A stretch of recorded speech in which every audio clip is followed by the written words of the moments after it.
तो चलिए हम लोग पढ़ रहे थे प्रतिलोम त्रिकोणमिति और आज हम लोगों का लेक्चर नंबर 2 होगा। तो आज उसके आगे हम लोग कंटिन्यू करेंगे। कल हम लोगों ने कहाँ तक किया था कि रिलेशन बनाने के लिए हमने आपको दिया था ना। तो कल हमने रिलेशन बनाने के लिए दिया था, तो आप लोग बनाए होंगे, कुल कितने रिलेशन बने होंगे उन सारी चीज़ों को आप लोगों ने देख रखा था। अब यहाँ से क्या करेंगे, उसी के आगे एक लेते हैं एग्जाम्पल कंटिन्यू और उसी को करते हैं। जो लोगों ने किया है बहुत अच्छी बात है, जो लोग नहीं किए हैं ई डॉट जी का मतलब क्या होता है, फॉर एग्जाम्पल। ठीक है, इसका मतलब क्या है, जो लोग नहीं जानते वो जान लीजिए। फॉर एग्जाम्पल लैटिन वर्ड है, लैटिन भाषा का एक शब्द है ई डॉट जी। ठीक है, फॉर एग्जाम्पल उदाहरण यानी कि। तो हमने कल लिया था एक समुच्चय, क्या लिया था, ए बराबर हमने लिया था क्या 2 और 4, और दूसरा हमने लिया था बी बराबर क्या लिया था हमने, ए और बी। दो दो अवयव दोनों मिल ले रहे हैं, और इससे कुल कितने उप समुच्चय बन सकते थे, जितने भी उप समुच्चय बनेंगे ए क्रॉस बी में वही हमारे क्या होंगे, ए से बी में क्या होंगे, संबंध होंगे यानी कि रिलेशन होंगे। तो यहाँ से अगर हम बात करें ए क्रॉस बी की बात अगर करें, यहाँ पर ये उदाहरण ले रहे हैं, उदाहरण में उदाहरण नंबर 1। ठीक है, तो ये हमारे पास है। तो यहाँ से हम चेक करना चाहते हैं कि ए से बी में कुल कितने संबंध बने, हमें क्या निकालना है, तो हमें निकालना है क्या, ए से बी में कुल संबंध, ए से बी में कुल संबंध, कुल संबंध। ठीक, तो ए से बी में कुल संबंध निकालना है, तो हमें ए क्रॉस बी का क्या चाहिए, क्योंकि ए क्रॉस बी के जो क्या होंगे उप समुच्चय होंगे वही क्या होंगे, ए से बी में संबंध होंगे। तो अगर हल करना होगा तो इसको कैसे लिखेंगे, हल। ठीक है, तो हल करना होगा तो लिखेंगे दिया है, क्योंकि देखिए बोर्ड में आपको लिखना है तो चीजें लिखना सीखिए। ठीक है, दिया है समुच्चय ए बराबर आपको क्या दिया हुआ है बताइए, 2 और 4 दिया हुआ है, एंड साथ में समुच्चय बी बराबर आपको क्या दिया हुआ है, यहाँ पे देखिए ए और बी दिया हुआ है। अब हमको क्या निकालना होगा, क्योंकि अगर हमें ए से बी में संबंध चाहिए तो ए क्रॉस बी चाहिए, ये ध्यान रखना कि कहाँ से कहाँ संबंध चाहिए, ए से बी में संबंध चाहिए। तो ए से बी में कुल संबंधों की संख्या लिखना था, यहाँ पे छूट गया है, यहाँ पे सही से कर लीजिए इसको। ए से बी में कुल संबंधों की संख्या, ए से बी में कुल संबंध, में कुल संबंध, कुल संबंध क्या होंगे, छोटा है हालांकि पूछा नहीं जाता है, कुल संबंध हमें निकालना है कि कुल संबंध क्या होंगे, तो यहाँ क्वेश्चन मार्क रहेगा। ठीक है, उसके बारे में हम लोग चर्चा करें। तो यहाँ से अगर देखें, ध्यानपूर्वक देखिएगा, तो हमें क्या निकालना होगा, ए क्रॉस बी। तो नाउ यानी कि अब हम क्या निकालेंगे, ए क्रॉस बी, क्योंकि ए क्रॉस बी ही जो होगा वही उसके उप समुच्चयों की संख्या जो होगी वही क्या होगा हमारा ए से बी में, और वो संबंध भी निकालेंगे, वो कौन कौन सा संबंध होगा। तो ए से बी की निकालिए, ए क्रॉस बी। तो पहले ए लिखा है तो पहले ए लिखेंगे यानी 2 और 4, और फिर बाद में बी लिखा है तो बी वाले सेट को लिखेंगे यानी ए और बी लिखेंगे। तो ध्यानपूर्वक यहाँ से बनाइए पेयर। तो जितने भी हमारे क्या बनेंगे, समूह बनेंगे, ऑर्डर पेयर बनेंगे, एक्स कामा वाई टाइप के, वो सारे के सारे यहाँ पर आएंगे। तो 2 को लेकर ए के साथ बनाएंगे तो 2 कामा ए, क्योंकि पहला जो अवयव आएगा वो किसका आएगा, ए का, और जो दूसरा अवयव आएगा वो बी का आएगा। तो 2 कामा 1 बन गया, फिर 2 को बी के साथ लेंगे तो 2 कामा बी बन जाएगा। फिर इसी प्रकार 4 का लेंगे तो 4 का ए के साथ बनेगा और 4 का बी के साथ बनेगा। बनेगा, बोलो बनेगा कि नहीं। 4 को जब उठाएंगे तो ए के साथ बना सकते हैं और 4 को उठाएंगे तो बी। और ये ध्यान रखना है कि पहले स्थान पे ए का ही अवयव होना चाहिए, किसी और का अवयव नहीं होना चाहिए। तो 2 भी ए का अवयव है और 2 भी यहाँ भी ए का अवयव है, 4 ए का अवयव है और 4 भी यहाँ पर ए का अवयव है। और दूसरे स्थान पे बी का अवयव आना चाहिए, बी यहाँ पर लिखा है तो बी का अवयव चाहिए। तो ये 4 अवयव आ गए। ठीक है, और इससे जो उप समुच्चय बनेंगे तो आप बना सकते हैं। तो पहले एक अवयव लेकर बना सकते हैं, तो यहाँ पर बनाइए, क्या लिखेंगे, ए क्रॉस बी के उप समुच्चय, ए क्रॉस बी के कुल उप समुच्चय, कुल उप समुच्चय। ठीक है, चलिए बनाते हैं हम कुल उप समुच्चय। तो पहला अगर उप समुच्चय बनाए जिसको हम नाम दे दे R1, उस सेट को क्या नाम दे रहे हैं, R1, क्योंकि रिलेशन को में R आता है इसलिए उसको R से दिखाते हैं, और ये पहला उप समुच्चय है तो R1 नाम दे रहे हैं। ठीक है, तो R1 की बात करें तो इसमें हम केवल एक अवयव कोई भी रख लीजिए, चाहे आप ए वाला अवयव उठा लीजिए, यहाँ पे ध्यानपूर्वक देखिएगा, ये वाला अवयव आप केवल एक ही अवयव रखिए, या इसको उठा लीजिए, किसी को उठा लीजिए। तो किसी को उठाएंगे तो मान लीजिए यही वाला पहला अवयव उठा लीजिए, क्या 2 कामा ए।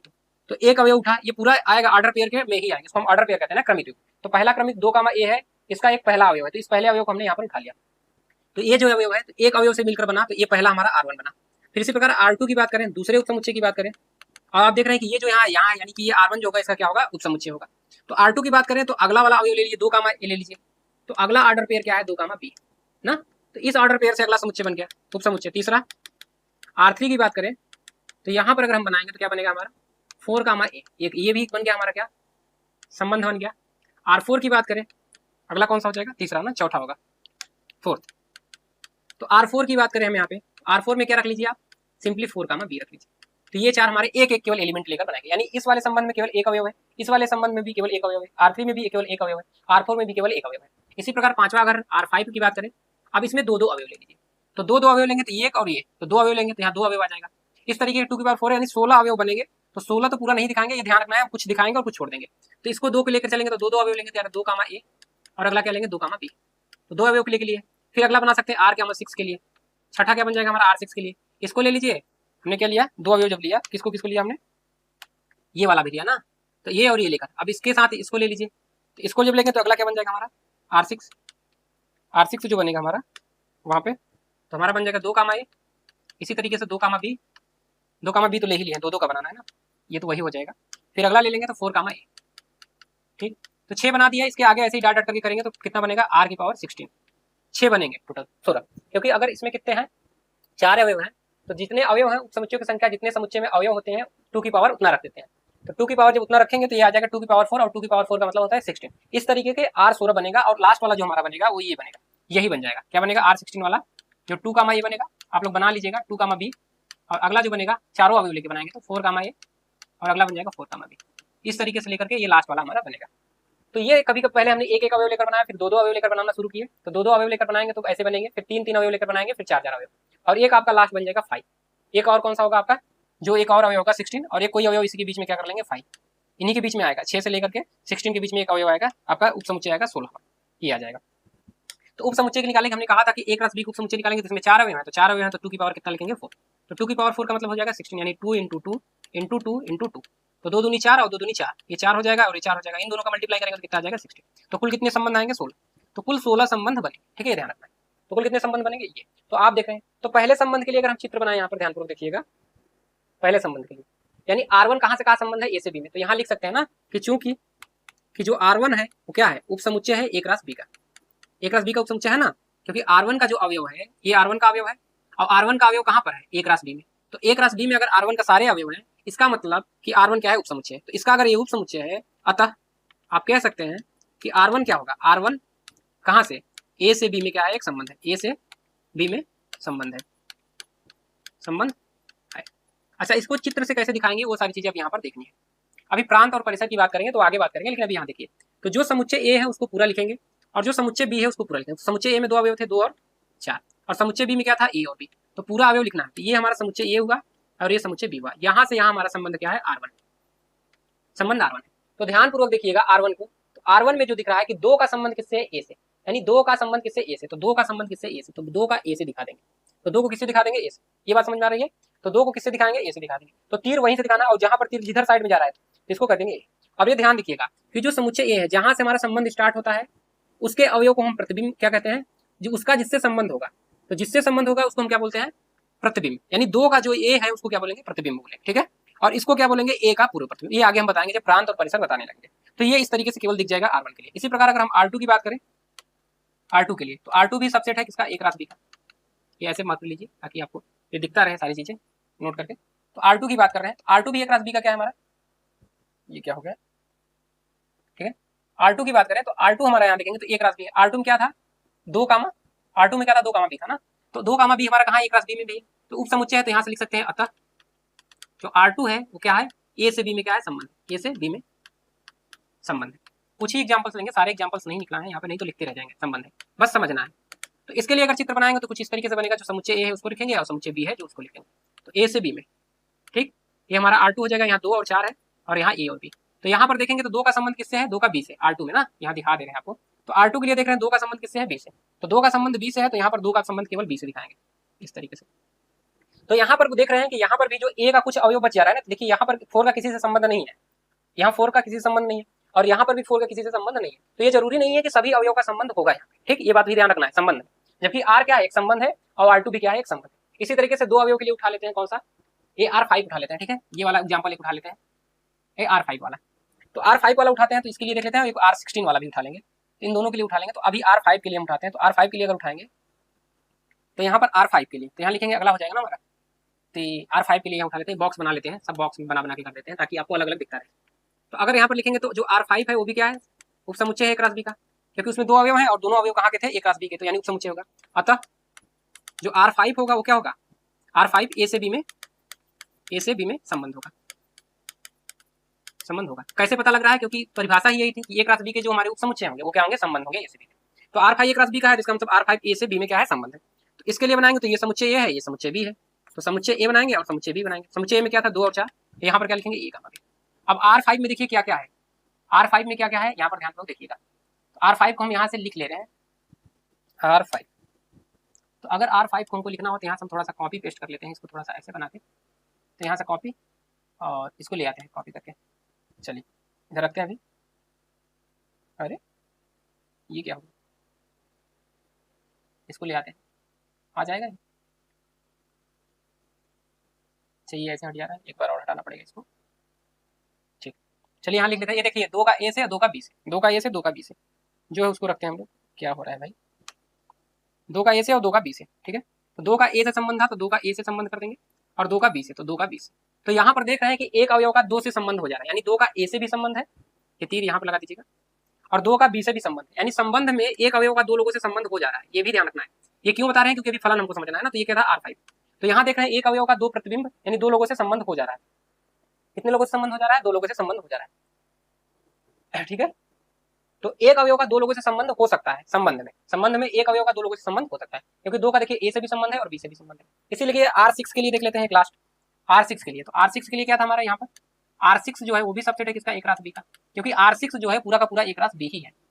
यहाँ पर R6 देखेंगे तो 2 कामा ए 2 कामा बी 4 कामा ए 4 कामा बी, ये पूरा का पूरा हमारा कहाँ है, एक रास बी में। तो ये हमारा क्या था, एक रास बी। तो 2 कामा ए देख रहे हैं, 2 कामा बी देख रहे हैं, 4 कामा ए और 4 कामा बी। तो ये पूरा का पूरा अवयव कहाँ पर है, वहां पर है। तो इसको भी लिख लीजिए थोड़ा सा। तो यहाँ से जो R6 हो जाएगा, अतः R6 भी क्या है, संबंध है। अतः अतः अतः R6 ए से बी में एक संबंध है, एक संबंध है, ठीक है। तो ये क्या होगा, ए से बी में एक संबंध है। इसके लिए भी चित्र बनाएंगे तो कुछ इस तरीके से बनेगा, ये ए हो जाएगा, ये बी समुच्चय। तो 2 4 एक भी अवयव छोड़ना नहीं है, ठीक है, ध्यान रखना है। पूरा का पूरा समुच्चय लिखना है और यहाँ पर पूरा का पूरा समुच्चय ए और बी लिखना है। तो 2 का ए से संबंध था और 2 का बी से भी संबंध था, तो ये दिखा देंगे। और बी का 4 का किससे है, ए से और बी से। तो 4 का भी किससे है, ए से संबंध है, और 4 का भी किससे संबंध है, बी से। तो इस तरीके से दिखा सकते हैं, यानी यहाँ पर दोनों अवयव का 2 लोगों से संबंध है, इस तरीके से देख पा रहे हैं। और यहाँ पे देख रहे हैं सभी अवयव का संबंध है, जबकि यहाँ पर कुछ अवयव का संबंध नहीं था, जैसे 4 का यहाँ पर संबंध नहीं है, जबकि यहाँ पर दोनों अवयव का संबंध, यानी पूरे अवयव का। यानी संबंध में सारे अवयव का संबंध हो सकता है, एक अवयव का 2 लोगों से भी संबंध हो सकता है। तो ये सारे संबंध कहे जाएंगे, ठीक, ये ध्यान रखना है। तो ये बात हमको समझानी थी। और यहाँ पर कभी कभी देख रहे हैं इधर वाला अवयव, देखिए यहाँ पर दोनों अवयव क्या है, जुड़े हुए हैं इधर किसी ने अवयव से। लेकिन अगर ऊपर वाले में देखेंगे तो यहाँ पर एक अवयव छूट जा रहा है ना यहाँ पे। तो ये भी ध्यान रखना है कि इधर छूट सकते हैं अवयव किसके लिए, संबंध के लिए, और इधर भी अवयव छूट सकते हैं, ये बात भी ध्यान रखनी है। तो ये सारी बात किसमें याद रखना है, संबंध में। अब आते हैं संबंध, जैसे यहाँ पर खत्म होता है, बहुत सारे 16 बनेंगे तो अब उसको नहीं बनाने वाले हैं। अब आते हैं थोड़ा सा इसके प्रांत और परिसर पे, फिर फलन पे आ जाएंगे। अब बात करते हैं प्रांत क्या होता है।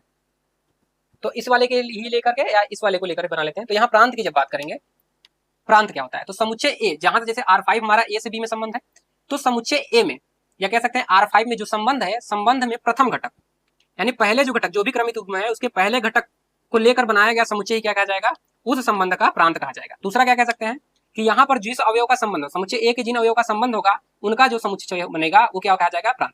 तो यहाँ पर केवल 2 का बन रहा है ना, तो प्रांत की बात करेंगे कि प्रांत क्या होगा, प्रांत किसका, किसका प्रांत, R5 का। तो किस संबंध का प्रांत की बात करें, प्रांत किसका होता है, संबंध का होता है। ये हमेशा याद रखना है, समुच्चय का प्रांत नहीं होता है, प्रांत किसका होता है, उस संबंध का। तो R5 का जो प्रांत होगा वो क्या होगा, उन सभी अवयव का समुच्चय होगा या समूह होगा जो कि क्या है, संबंधित है। तो यहाँ पर कौन संबंधित है, केवल 2 संबंधित है, बाकी नहीं संबंधित है, तो 2। तो इसमें केवल एक ही आएगा अवयव, कौन आएगा, 2। तो ये 2 जाएगा, तो 2 क्या होगा, इसका प्रांत हो गया। और परिसर क्या होगा, परिसर की बात करें, परिसर, तो परिसर की जब हम बात करते हैं तो समुच्चय बी के वे सभी अवयव जो कि समुच्चय ए के किन्हीं न किन्हीं अवयव से संबंधित हो या प्रतिबिंब हो, यानी ए क्या कहा जाएगा, इसका प्रतिबिंब कहा जाएगा, जबकि ये क्या कहा जाएगा, इसका पूर्व प्रतिबिंब, अभी आगे चल के बता देंगे।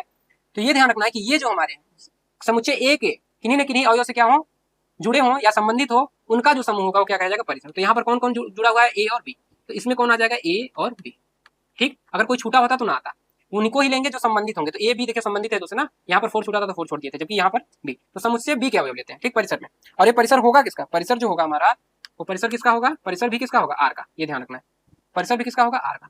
तो R5 है तो R5 का क्या होगा, परिसर का, ये बात ध्यान रखिए। यहाँ पर अगर प्रांत की बात करें, अभी परिभाषा लिखवा रहे हैं इसकी, ध्यान रखिएगा। प्रांत की बात करें, प्रांत ऑफ R6, यहाँ पर R6 था ना, ये हमारा कौन सा है, R6। तो R6 की बात करें प्रांत में तो कौन है, 2 है 4 भी है, समुच्चय एक अवयव कौन सा होगा, 2 और 4 दोनों संबंधित है। और परिसर की बात करेंगे, यहाँ पर परिसर, परिसर की बात करेंगे तो यहाँ क्या आ जाएगा, R6 परिसर, R6 का जो परिसर होगा वो क्या आ जाएगा, R6 का परिसर क्या होगा बताओ, जिसे रेंज कहते हैं, हिंदी में इंग्लिश में डोमेन और रेंज, वो सारी चीजें भी हम लिखेंगे। तो यहाँ देखेंगे तो ए भी संबंधित है और बी भी संबंधित है, तो ए और बी, ए और बी, तो जो जो संबंधित होंगे उन दोनों को लिख लेना है, ठीक है, ये ध्यान रखना, ए और बी किसी से भी संबंधित हो ये लिखना है, ए और बी, ठीक। तो परिसर में ए आ जाएंगे, क्लियर। यहाँ पर देखो छूट गया था, यहाँ पर नहीं छूटा, तो ये सारी बातें आपको ध्यान में रखनी है। बाकी यहाँ पर अगर बात करें प्रांत की, हर जगह लिख दे रहे हैं, यहाँ पर प्रांत की बात करें, प्रांत ऑफ R2, तो यहाँ पर प्रांत केवल 2 है। और परिसर की बात करें, और प्रांत और परिसर भी क्या होते हैं, एक प्रकार का समुच्चय होते हैं R2 के, क्योंकि ये समुच्चय ही बन रहा है ना। तो यहाँ पर केवल बी आ रहा है देखो, तो यहाँ पर केवल बी संबंधित है तो बी, ठीक, ये ध्यान रखना। क्लियर? चलिए, तो यहाँ लिखिए, थोड़ा सा नोट करके वो सारी बातें हम यहाँ पर लिखा दे रहे हैं, पूर्व प्रतिबिंब प्रतिबिंब के बारे में नोट। तो नोट करके आप लिखिएगा क्या, नोट पॉइंट, ठीक। कि जब भी इस तरीके से लिखा हो क्या कि यक्स कामा वाई, और ये किसी न किसी आर में हो, आर का अवयव, आर यानी कि कोई एक संबंध है, आर एक संबंध है जिसका अवयव क्या है, एक्स कामा वाई है। तो ये बताता है कि यक्स का जो यक्स है वो क्या होगा, और वाई क्या होगा, उसके बारे में हम चर्चा करें। तो यानी यक्स संबंधित है किससे, वाई से, किस संबंध द्वारा, आर संबंध द्वारा। यानी ये बता रहा है कि जो यक्स है वो संबंधित है किससे, वाई से, किस संबंध द्वारा, आर संबंध द्वारा। किस संबंध द्वारा, आर। यानी यक्स, इसको हटा लीजिएगा, ये वाला तीर यहाँ लगा दिया है, वहां भी लगा सकते हैं, कहीं भी लगा दीजिए, कोई दिक्कत नहीं है। यानी किस संबंध द्वारा जुड़ा हुआ है, आर संबंध द्वारा। तो यक्स जिस अवयव से जुड़ा होगा उस अवयव को क्या बोलेंगे, प्रतिबिंब। तो इसको बोला जाता है प्रतिबिंब, इसको बोलते हैं प्रतिबिंब, प्रतिबिंब, इसको क्या बोलेंगे, प्रतिबिंब। और ये जिसका प्रतिबिंब होगा उसको बोलेंगे पूर्व प्रतिबिंब, पूर्व प्रतिबिंब, उसको क्या बोलेंगे, पूर्व प्रतिबिंब। ये ध्यान रखना है, क्या बोलेंगे इसको, पूर्व प्रतिबिंब। यानी यहाँ ध्यान रखना है, यक्स को क्या बोलेंगे, प्रतिबिंब, और वायु क्या बोलेंगे, पूर्व प्रतिबिंब। यानी पहले घटक को क्या बोलते हैं, पूर्व प्रतिबिंब, और वायु क्या बोलते हैं, प्रतिबिंब। यानी यहाँ पर लिख लीजिएगा कि यक्स, या ऐसे लिखिए पहले, वाई यक्स का क्या कहा जाता है, वाई यक्स का, ऐसे सेमीकोलन लगाना, यक्स का प्रतिबिंब कहलाता है। क्या कहलाता है, प्रतिबिंब कहलाता है, कहलाता है। प्रतिबिंब का मतलब इमेज, क्या कहलाता है, इमेज। और यक्स क्या कहा जाएगा, वाई का पूर्व प्रतिबिंब, पूर्व प्रतिबिंब।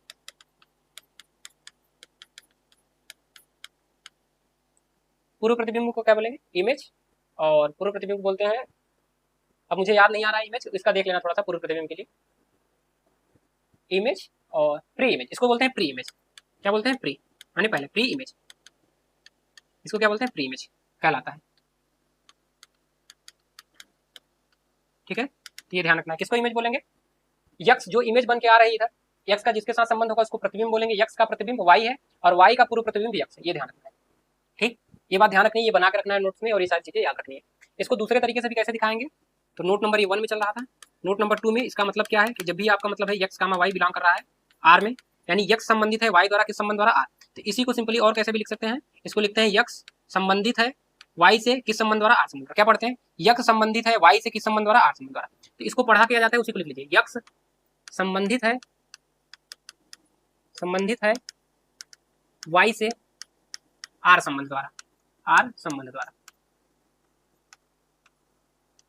संबंध द्वारा। ठीक, ये क्या पढ़ा जाता है, ये सारी बातें हम बता रहे हैं, पढ़ना कैसे।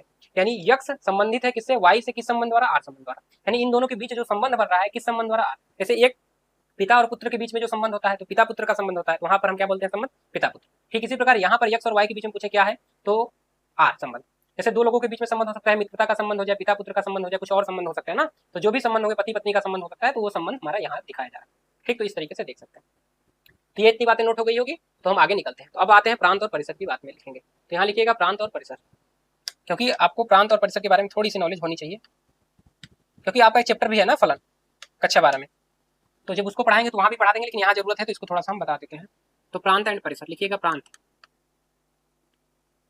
प्रांत जिसे हम इंग्लिश में बोलेंगे डोमेन, डोमेन। ठीक है, तो डोमेन जब लिखेंगे तो इस तरीके से लिखेंगे। तो लिखिए, यदि यदि ए तथा बी, बी दो समुच्चय हैं, क्या है, समुच्चय हैं,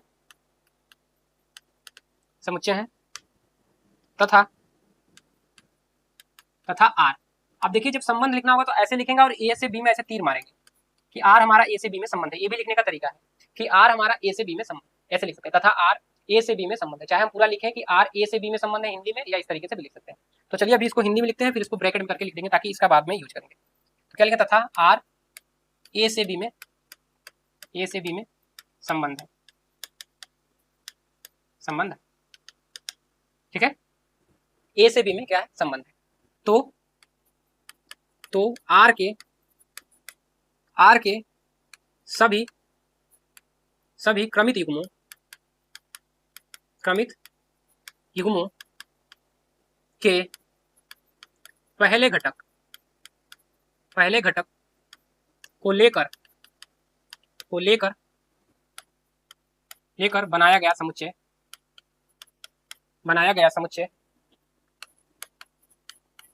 समुच्चय समुच्चय आर कहलाता है। समुच्चय क्या कहलाता है? समुच्चय आर का, समुच्चय के बाद कामा लिखिएगा यहाँ पे, कामा, समुच्चय आर का प्रांत कहलाता है। क्या कहा जाएगा? प्रांत कहलाता है। उदाहरण के लिए लिखिएगा, उदाहरण, ठीक है। यानी प्रांत में R comma x comma y के लिए, अगर ध्यानपूर्वक समझिएगा, यहाँ पर कहा जा रहा है आर का प्रांत कौन कहलाएगा? जब हम क्या करेंगे, जब हमारा आर ए से बी में संबंध होगा तो आर में जो भी क्रमित युग्म होंगे सभी, तो पता चल गया आर का प्रांत क्या होता है कि जो हमारे आर के जितने भी क्रमित युग्म होंगे आर में, उनका जो प्रथम घटक होगा, क्रमित युग्म का प्रथम घटक, कौन सा घटक? प्रथम घटक। यानी क्रमित युग्म जो भी होंगे, सभी क्रमित युग्मों के जो प्रथम घटक होंगे, कौन सा घटक? प्रथम घटक, उनको लेकर जो हमारा समुच्चय बनेगा वो हमारा क्या कहा जाएगा? आर का प्रांत कहा जाएगा। एग्जाम्पल के लिए अगर देखें, यहाँ पे एक एग्जाम्पल ले लेते हैं, उदाहरण के लिए, उदाहरण, ठीक है। ध्यानपूर्वक देखिएगा, ऐसी को गणितीय भाषा में भी लिखना चाहे तो लिख सकते हैं। कैसे? यहाँ पर गणितीय भाषा में लिखिए, इसको गणितीय भाषा में कैसे लिखते हैं? गणितीय भाषा में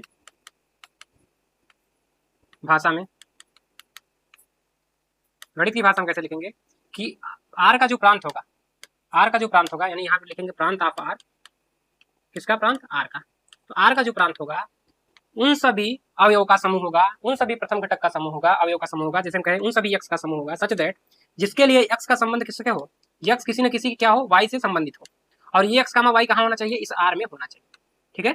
यानी आर के जो प्रथम घटक है उन सभी का क्या लेना है? समूह लेना। यहाँ पर इसका मतलब यही, ठीक है।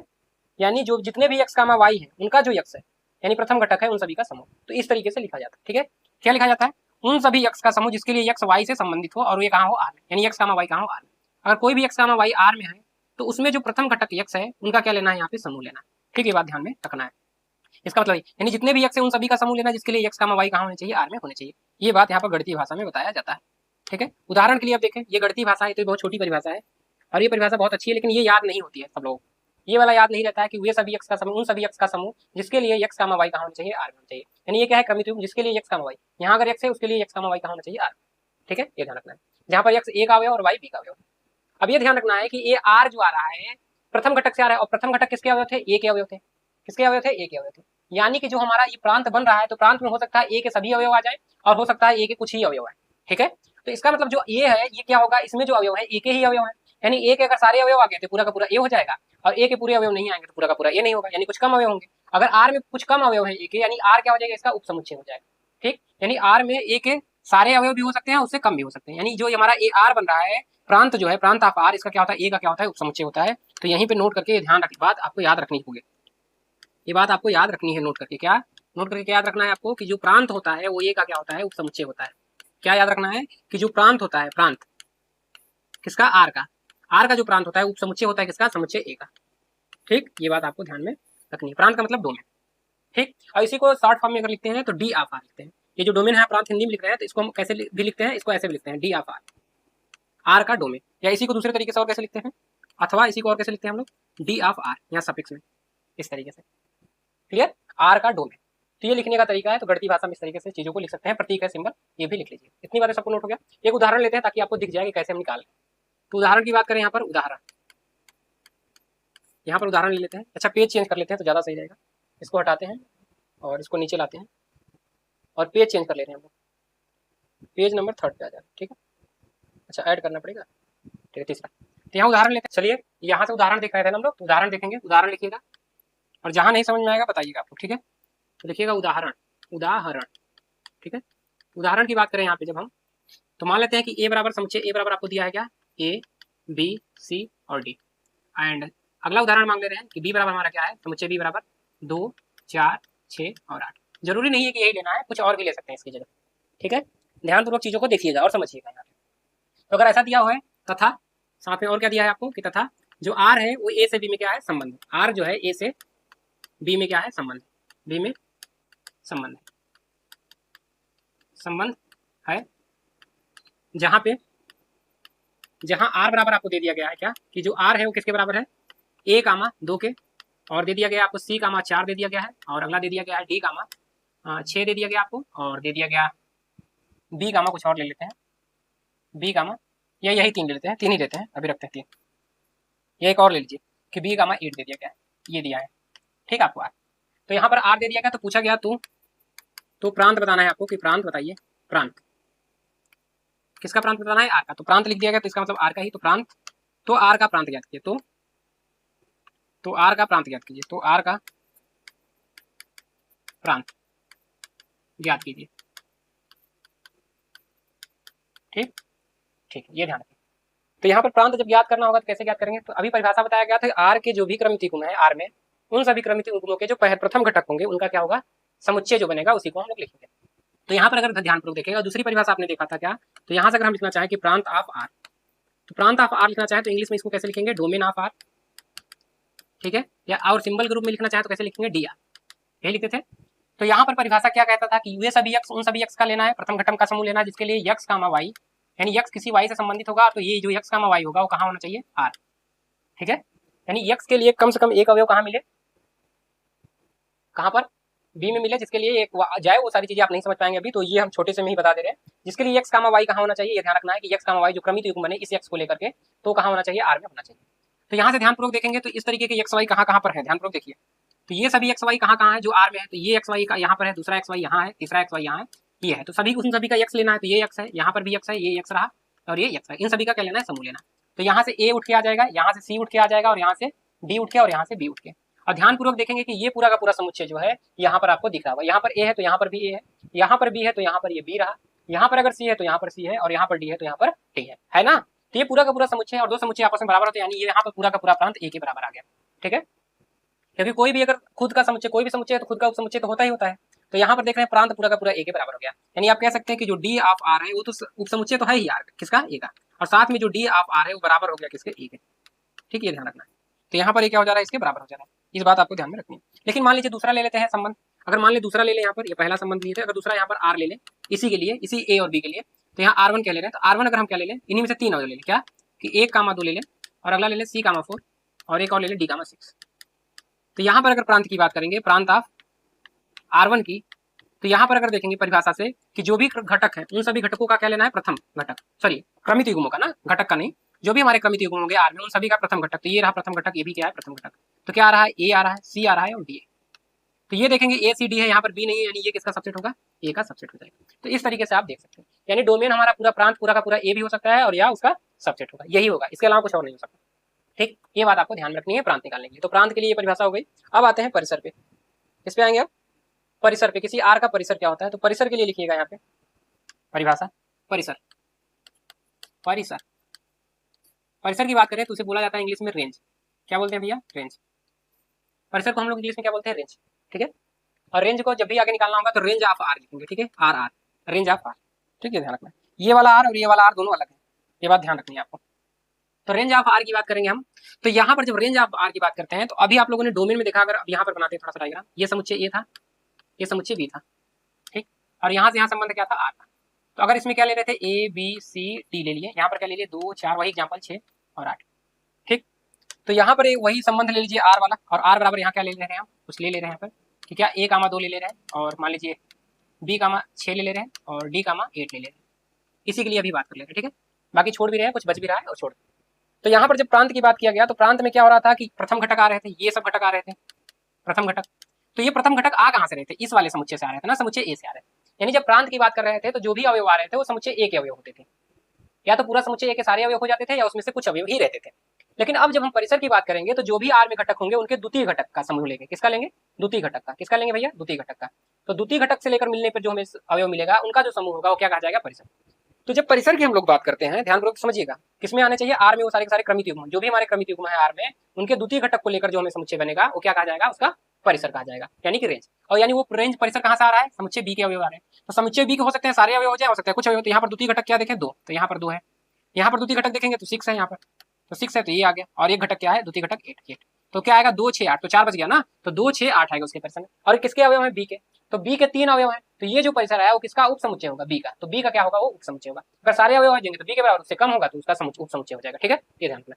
तो यहाँ लिखिएगा कि यदि, परिभाषा लिखिएगा, लिखना स्टार्ट करिए, समझा दिया है ना उसको। परिसर में यहाँ से लिखना क्या स्टार्ट करेंगे कि यदि ए तथा बी दो समुच्चय हैं, दो समुच्चय है और आर ए से बी में संबंध, ए से बी में संबंध, ए से बी में संबंध है, तो आर के सभी क्रमित युग्मों के द्वितीय घटक, कौन से घटक? द्वितीय घटक के द्वितीय घटक या दूसरे घटक, द्वितीय घटक के समूह से द्वितीय घटक के समूह से द्वितीय घटक के समूह को या द्वितीय घटक को लेकर, ऐसे लिखिए, द्वितीय घटक को लेकर बनाया गया समुच्चय, द्वितीय घटक को लेकर बनाया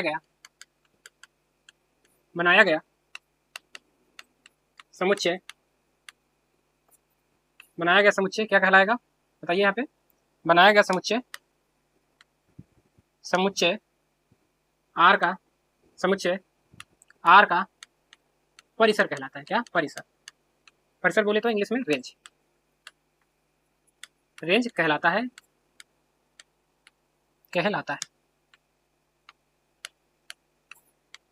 ये सब आप लोग सब फलन पढ़ते हैं तो वहां पर बता दिया जाता है संबंध अवयव, लेकिन हम थोड़ा सा 1-2 लेक्चर लेके चलेंगे इन सब सारी चीजों को, क्योंकि हमको पढ़ाना है प्रतिलोम फलन के बारे में। तो फलन अगर नहीं पता होगा तो वही सारी चीजें लेंगे जिसकी जरूरत पड़ेगी, ठीक है। तो ये क्यों बता रहे हैं, रेंज की बात क्यों कर रहे हैं हम लोग, डोमेन की बात क्यों कर रहे हैं?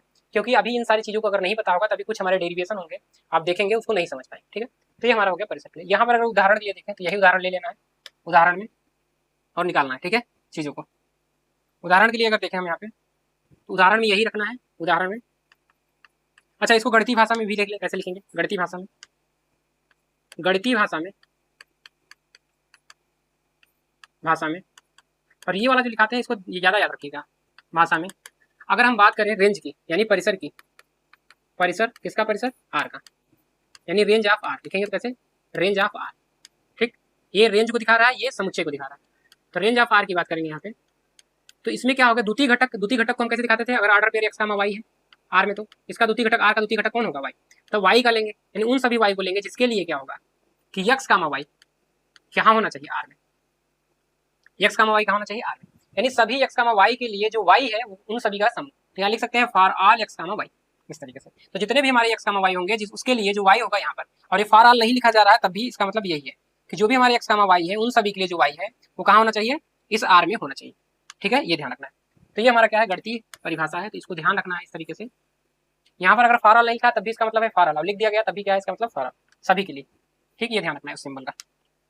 तो ये है। तो यहाँ पर अगर देखें उदाहरण में जो हमने लिखा है अभी, उदाहरण चित्र से, उदाहरण में आपने क्या लिया है कि ए बराबर आप लोगों ने क्या लिया था? ए बी सी और डी, एंड बी बराबर आप लोगों ने क्या लिया है यहाँ पे? 2 4 6 और 8, और क्या लिया है आप लोगों ने? और क्या लिया है? आर जो हमारा है क्या है? ए से बी में संबंध, ए से, ऐसे भी लिख सकते हैं, ए से बी में संबंध। ये लिखने का तरीका है, ए से बी में संबंध, ठीक, तो ऐसे लिख सकते हैं, आर ए से बी में संबंध। यहाँ ये क्या है? ये सच दैट नहीं है, ध्यान रखिएगा। सच दैट का भी एक सिंबल होता है जो यहाँ पर यूज करते हैं सेट में। जैसे यहाँ पर ये देखें डबल डॉट लिखे लाइन, इस लाइन की जगह हम क्या यूज कर सकते थे? ऐसे 2 बिंदु, तो इसका मतलब है सच दैट, ठीक, लेकिन इसका मतलब नहीं है सच दैट, ये ध्यान रखना है। तो इन दोनों में यही फर्क है, तो कौन सी चीज कहाँ यूज हो रही है उसको ध्यान रखना है। चलिए बिंदी ही लगा दे रहे हैं, तो ध्यान रखने का वो सच दैट का बिंदी है, लेकिन यहाँ पर ही सच दैट का नहीं है। इन दोनों बिंदियों में फर्क है, इस वाले बिंदी में और यहाँ वाले बिंदी में, ठीक, ये ध्यान रखना है। क्लियर है? जहाँ पर आर बराबर आपको क्या दिया था? आर बराबर हम लोगों ने क्या लिखा है? बताइए क्या लिखा गया है वहाँ पे? ए कामा 2 और बी कामा 6 और सी कामा, अच्छा डी कामा 8 है ना, ये लिखा गया। तो यहाँ से परिसर की बात की जाए तो बताइए परिसर क्या हो जाएगा? तो परिसर की बात करें यहाँ पे, परिसर ऑफ आर यानी रेंज ऑफ आर की बात करें तो रेंज ऑफ आर यहाँ पर क्या होगा? तो जो भी हमारे एक्स कामा वाई है उनका द्वितीय घटक लेना है ना। तो परिभाषा लिखना चाहे तो लिख सकते हैं कि वे सभी वाई जिसके लिए, अब ये वाई सिंबल है, यहाँ पर यक्स भी हो सकता था। जैसे मान लीजिए कोई यक्स लिखता है यहाँ पर, तो यक्स जब यहाँ लिखता है तो ऐसे लिखना होता है यक्स, तो यहाँ पर वाई गामा एक्स लिखना पड़ता है, जिसके लिए ये कहाँ हो? आर में। तो यक्स क्या बन रहा है यहाँ पर? द्वितीय घटक, जबकि वाई क्या बन रहा है? प्रथम घटक। तो ये सिंबल्स हैं, तो सिंबल से घबराना नहीं है, ठीक है, कभी इधर लिख दिया कभी उधर लिख दिया। तो ये वाई है सच दैट, इसके लिए सभी एक्स कामा वाई कहाँ होने चाहिए? इसके लिए यहाँ पे। तो यहाँ पर वाई जो है द्वितीय घटक है, उसके लिए वाई का क्या ले रहे हैं? समूह ले रहे हैं, ठीक। तो यहाँ पर अगर रखेंगे तो देखिए कौन कौन सा वाई आएगा? एक्स कामा वाई के लिए जो भी द्वितीय घटक होगा 2 यहाँ पे, ये एक्स कामा वाई में वाई कौन है? ये रहा यहाँ पर x, y में y कौन है 6 है, यहाँ पर x, y में y कौन है 8। तो यहाँ पर ध्यानपूर्वक देखेंगे तो क्या ये पूरा का पूरा b है, तो b में 2 4 6 8 है, तो 2 4 6 है, लेकिन यहाँ पर क्या नहीं है 4 नहीं है, तो 2 6 8 ही है, तो यानी ये क्या है सबसेट है किसका b का। तो जो हमारा क्या होता है परिसर होता है वो किसका उपसमुच्चय होता है b का।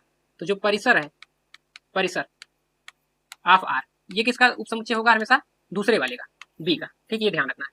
तो ये प्रांत हो गया, ये परिसर हो गया। और एक और बात बताई जाती है, प्रांत हो गया परिसर हो गया, एक होता है कोडोमेन जिसे हम लोग कहते हैं सहप्रांत।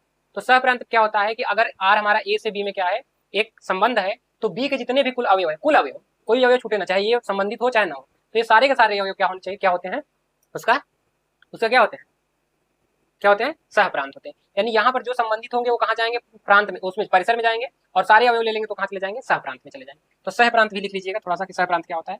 उसके बाद ये आपका टॉपिक खत्म हो जाएगा, तो नेक्स्ट में आ जाएंगे। तो अगले वाले पेज चलते हैं, पेज नंबर 5। तो सहप्रांत आगे लिख लीजिए लास्ट कि सहप्रांत, सहप्रांत क्या होता है पूरा का पूरा जो बी है समझिए। तो लिखिए कि यदि आर, यहाँ लिख दे पूरा, यदि ए तथा बी, ए तथा बी आपका जो फलन संबंध है उसमें से आधा हम टॉपिक यहाँ पर पढ़ा भी दिए। ए तथा बी दो समुच्चय हैं, क्या है दो समुच्चय हैं, तथा आर ए से बी में संबंध है। अब ऐसे ही लिखेंगे बार बार, ए से बी में संबंध है, ए से बी में, कहां से कहां ये ध्यान रखना है, ए से बी में संबंध है। तो समुच्चय बी को आर का, किसका समुच्चय बी को, समुच्चय बी को किसको बी को आर का सहप्रांत कहते हैं, सहप्रांत कहते हैं। इंग्लिश में बोले तो कोडोमेन, क्या बोलते हैं कोडोमेन, क्या बोलते हैं कोडोमेन, कोडोमेन क्या बोलेंगे भैया कोडोमेन। हाइफन, ये जो बीच में लाइन खींची गई इसको हाइफन बोलते हैं, ठीक है ये ध्यान रखना है। तो को हाइफन डोमेन, या सीधा पूरा मिला के लिख सकते हैं कोडोमेन, तो कोडोमेन कहा जाता है, इस तरीके से आप लिख सकते हैं। तो सी ऑफ आर ऐसे लिख सकते हैं, सी ऑफ आर, आर का कोडोमेन, ठीक है। तो पूरा का पूरा बी होता है, यानी जो कोडोमेन होता है पूरा का पूरा डी बी के बराबर होता है, ठीक है ध्यान रखना आप। तो ये परिभाषा थी, यहाँ पर खत्म होती है। अब आते हैं हम लोग फलन पे। तो फलन थोड़ा सा आज जान लेते हैं, और आज फलन के बारे में थोड़ा सा सीखते हैं और उसके आगे बातें करते हैं। तो यहाँ पर अब आते हैं फलन पे। प्रांत आपने देख लिया, परिसर देख लिया, आप संबंध पहचानना सीख गए हैं क्या होता है। अब यहाँ पर फलन की बात करते हैं। तो हेडिंग लगाएंगे फल और बात करेंगे फंक्शन, इंग्लिश में लिखेंगे फंक्शन, क्योंकि यहाँ पर रिलेशन के भी प्रकार हैं, तो हम वो नहीं पढ़ेंगे क्योंकि वो सारी टॉपिक्स हमारे उस चैप्टर के हैं। तो जितनी जरूरत है यहाँ पर लिख ले रहे हैं, और यहाँ पर पढ़े रहिए ताकि जो चीज़ें आपको अभी नहीं पढ़े होंगे, मान लीजिए कोई अभी संबंध एंड फलन ना पढ़ा होगा, इसी चैप्टर को पहले पढ़ रहा है, तो इस वजह से हम ऐसा पढ़ा है। अगर कोई पढ़ा है तो उन सारी चीज़ों को समझ में आ रहा है। तो फलन क्या होता है, तो जैसे अभी आप लोगों ने क्या देखा था, संबंध देखा था, कई प्रकार के संबंध देखे यहाँ पर कि कभी कभी क्या हो रहे थे, सभी अवयव क्या हो रहे थे ए के, प्रांत के सारे अवयव क्या हो रहे थे जो भी हमारे ए में आ रहे थे, जैसे हमारा आर क्या था, ए से बी में क्या था संबंध था, तो ए के सारे अवयव क्या हो रहे थे, संबंधित हो रहे थे। कभी कभी कुछ अवयव छूट रहे थे यहाँ पे, और यहाँ भी कुछ अवयव कभी कभी छूट रहे थे। अब जब फलन की बात करेंगे, तो फलन की जब बात करेंगे तो जो आर है, ये संबंध जो आर है, आर क्या था, एक संबंध था, ठीक ध्यानपूर्वक समझिएगा। ये आर जो था ये क्या था, संबंध था ए से बी में, ठीक है। मान ले रहे हैं कि आर कहाँ से संबंधित है, ए से बी में। ये जो आर है संबंध कहाँ से, ए से बी में, ठीक है। तो ए से बी में जो संबंध था, तो अब ये आर कब फलन बन जाएगा, ये फलन कब बन जाएगा, अभी क्या है संबंध है, ये फलन कब बनेगा, ये फलन तब बन जाएगा जब ए के सारे अवयव क्या हो, संबंधित हो। यानी ए में जितने भी अवयव हो सारे के सारे क्या हो, संबंधित हो किसी न किसी अवयव से। यानी यहाँ के जितने भी अवयव हैं सभी अवयव का क्या होना चाहिए, प्रतिबिंब होना चाहिए। इसके पहले तो प्रतिबिंब हो भी सकता था कुछ अवयव का, कुछ का नहीं भी होता था, आप देख भी पा रहे होते। तो इसके आ जाते हैं पीछे, यहाँ पर समझा दे रहे हैं आपको, चित्र में दिखा दे रहे हैं, कहीं चित्र दिख जाए तो, चित्र नहीं दिख रहा है क्या, एक मिनट यहाँ पर कहीं देख ले रहे हैं चित्र, अगर दिख जाए आपको। चित्र तो कहीं नहीं दिख रहा है, अच्छा स्क्रॉल कर दिए तो हट गया है पेज वाइज, ये बात ऐसा भी है क्या। तो नोट्स आप लोग बना लीजिएगा, क्योंकि ये नोट्स काम देगा नहीं अभी, क्योंकि ये ऊपर करने पे ये नोट्स हट गया है इसका, ऐसे स्लाइड वाइज करना था, तो ये हमको नहीं पता था इसके पहले, तो ये जो हट गया है तो ये बना लीजिएगा, अगले वाले से ही अब नोट्स मिल पाएगा, ठीक है। तो ए में जैसे मान लीजिए यहाँ पर आप समझ लीजिए, जैसे मान लीजिए 2 4 6 8 ले लें, ठीक है। अब बी वाले में ABCD ले लें, इधर भी ले सकते हैं, जरूरी नहीं है कि इधर ही लेना है, ये हमारा आर है, ठीक है, ए से बी में। तो अगर मान लीजिए एक संबंध हम आर बना दे ऐसे ऐसे, तो ये भी एक संबंध है। तो यहाँ पर देख रहे हैं 6 का प्रतिबिंब नहीं है और 8 का प्रतिबिंब नहीं है, तो यहाँ पर प्रतिबिंब हो भी सकता था और नहीं भी हो सकता था। लेकिन जब हम फलन हो जाएगा आर तभी फलन होगा जब सबका क्या हो, प्रतिबिंब हो। पहली बात तो यहाँ जितने अवयव हो सबका क्या हो, प्रतिबिंब हो, यानी यहाँ के सारे अवयव क्या हो, संबंधित हो। दूसरी बात क्या था कि जो भी हमारे अवयव थे उनका एक ही प्रतिबिंब होता था पहले। मान लीजिए यहाँ पर प्रतिबिंब, यहाँ भी, ये भी संबंध था। लेकिन अब क्या कहा जा रहा है कि ये जो संबंध है उसके लिए सबका एक ही प्रतिबिंब होना चाहिए, दो नहीं होने चाहिए। यानी 2 का भी एक ही प्रतिबिंब ए हो, और 4 के लिए बी प्रतिबिंब हो सकता है, 6 के लिए ए प्रतिबिंब हो सकता है, लेकिन 6 का एक ही प्रतिबिंब हो। तो ध्यानपूर्वक देखेंगे कि जो 6 है, इसका अगर प्रतिबिंब पूछा जाए तो ए है, तो कितने प्रतिबिंब मिले? एक ही प्रतिबिंब मिला ना। 6 का प्रतिबिंब क्या है? ए है। तो 6 के कितने प्रतिबिंब है? एक प्रतिबिंब है। 2 का जो प्रतिबिंब है वो क्या है? ए है। तो 2 के कितने प्रतिबिंब है? उसके भी एक ही प्रतिबिंब आ रहे हैं ना। अब ये प्रतिबिंब समान हो गए वो अलग की बात है, लेकिन हम पूछेंगे 2 के कितने प्रतिबिंब है, तो एक ही प्रतिबिंब है, और 6 के कितने प्रतिबिंब है, तो एक ही प्रतिबिंब है। यानी जितने भी अवयव यहाँ पर है उनके केवल एक प्रतिबिंब आने चाहिए, एक से अधिक प्रतिबिंब नहीं आने चाहिए। ठीक है, तो ये कहिए, और साथ में जितने भी अवयव है उन सभी का प्रतिबिंब आना चाहिए। अगर ये कंडीशन होल्ड होने लगता है, यानी यहाँ शर्त पालन होने लगती है, ये शर्त पालन होने लगती है कहाँ पर? आर में, तो इस आर को हम क्या कहने लगते हैं? फलन। क्या कहते हैं? फलन। तो ये फलन कहाँ जाने लगेगा? ठीक, ये बात आपको ध्यान में रखनी है। तो यही चीज यहाँ पर हम लिखने वाले हैं। ठीक, अभी फिर से बता देंगे। तो यहाँ लिखिए यदि, यहाँ पर लिखिए व्हाइट से ही लिख लीजिए या पिंक से लिख लीजिए। पिंक कलर कहाँ गया हमारा? ये येलो। तो लिखिए यदि, ये यदि है ना, और मत समझ लीजिएगा इसको। तो यहाँ लिख दे रहे हैं कि यदि आर, सीधे लिखेंगे, ठीक है, आर ए से बी में, यानी ए और बी क्या है? तो समुच्चय। अब यहाँ लिख नहीं रहे कि यदि ए एंड बी तो समुच्चय तथा आर क्या है? इसका संबंध है। तो यदि आर ए से बी में संबंध है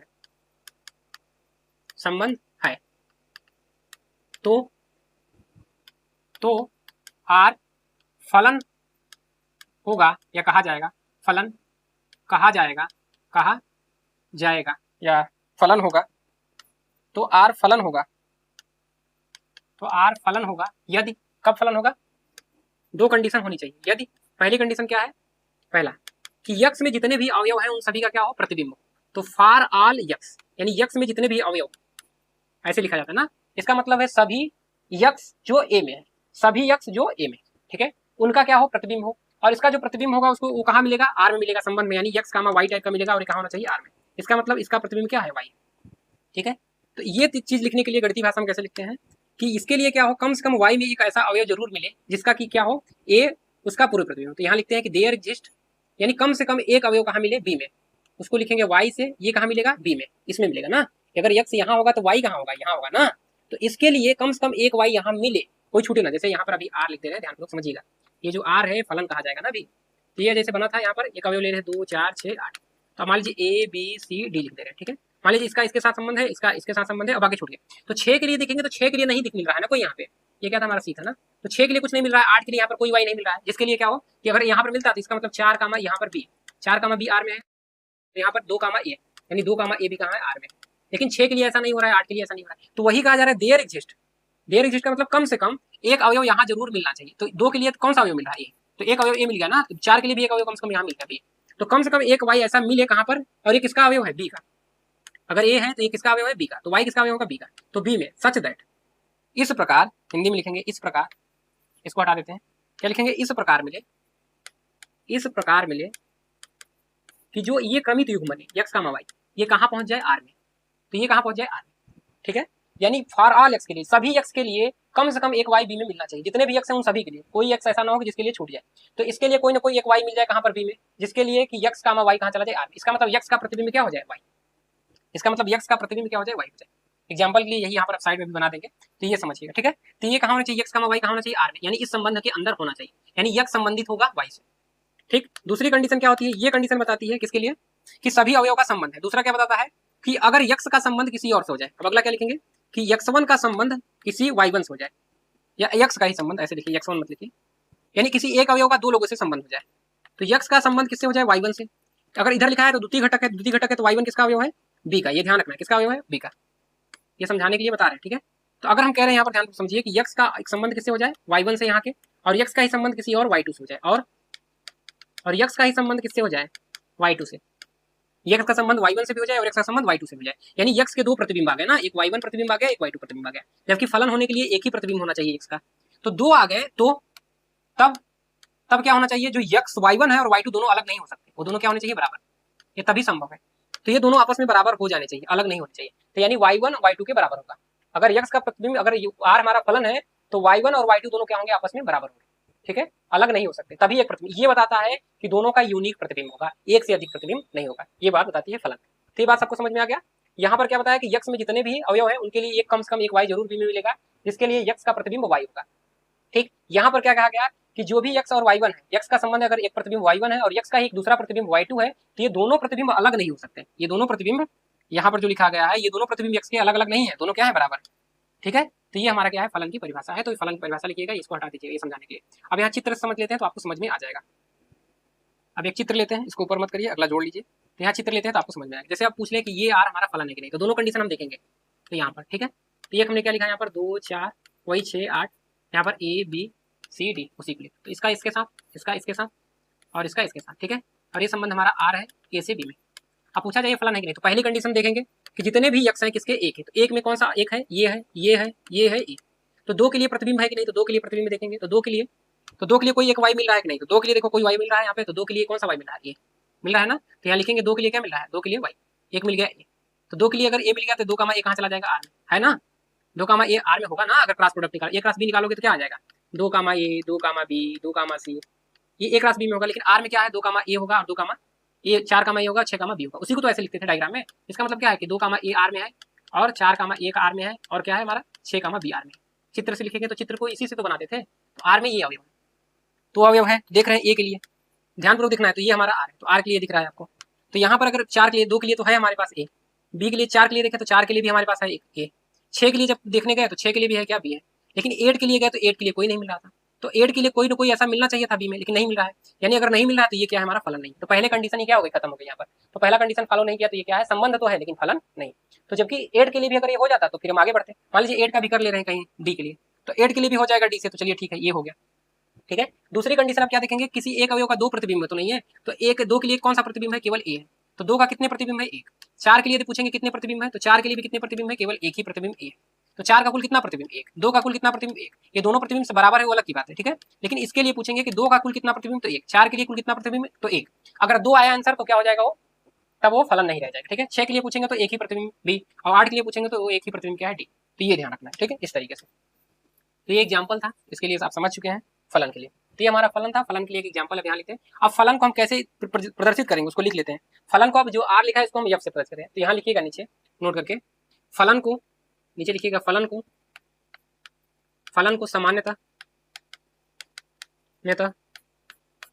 एफ से, सामान्यतः ही है, यहाँ पर है, ये सच दैट वाला नहीं है, ये इस में है। ठीक है, सामान्यतः एफ से प्रदर्शित करते